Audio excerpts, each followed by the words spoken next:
I think I'll start out and just talk a little bit about what exactly autism is. Autism is a very big continuum that goes from very severe, the child remains nonverbal, all the way up to brilliant scientists and engineers. And I actually feel at home here because there's a lot of autism genetics here.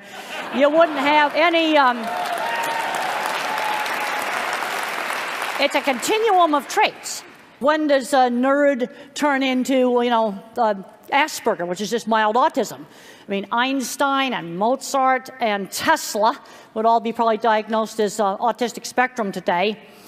Okay, now if you want to understand autism, animals, and I want to talk to you about different ways of thinking, you have to get away from verbal language. I think in pictures. I don't think in language.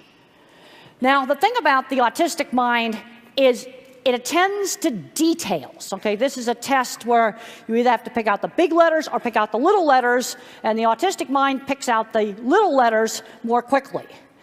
And the thing is, the normal brain ignores the details. Well, if you're building a bridge, details are pretty important because it'll fall down if you ignore the details. And one of my big concerns with a lot of policy things today is things are getting too abstract.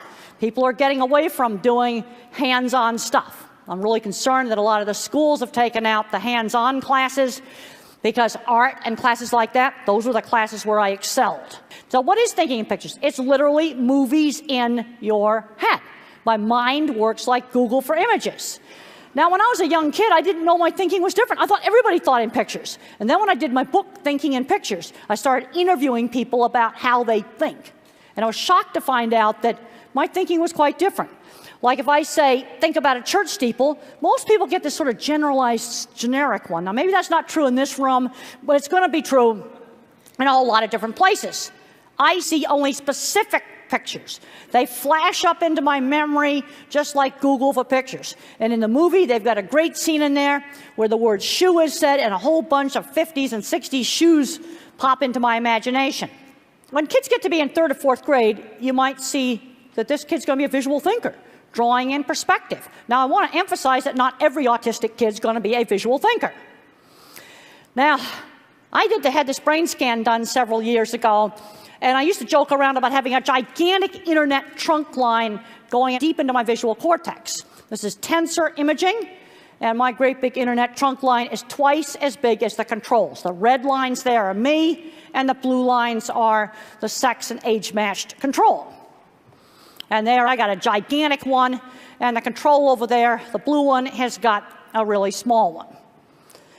And some of the research now is showing that people on the spectrum actually think with primary visual cortex. Now, the thing is, the visual thinker is just one kind of mind. You see, the autistic mind tends to be a specialist mind. Now, another kind of mind is the pattern thinker, more abstract. These are your engineers, your computer programmers.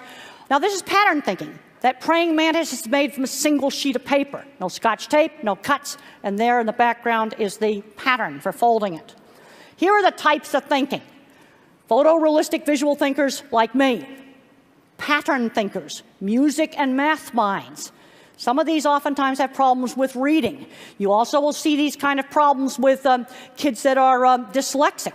You'll see these different kinds of minds. And then there's a verbal mind. They know every fact about everything. Now, another thing is the sensory issues. I was really concerned about having to wear this gadget on my face.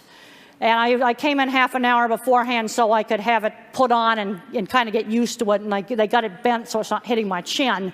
But sensory is an issue. Some kids are bothered by fluorescent lights. Others have problems with sound sensitivity. It's going to be variable.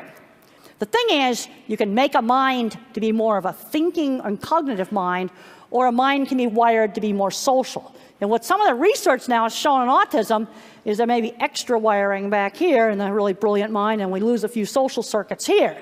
It's kind of a trade-off between thinking and social. And then you can get into the point where it's so severe, you're going to have a person that's going to be nonverbal.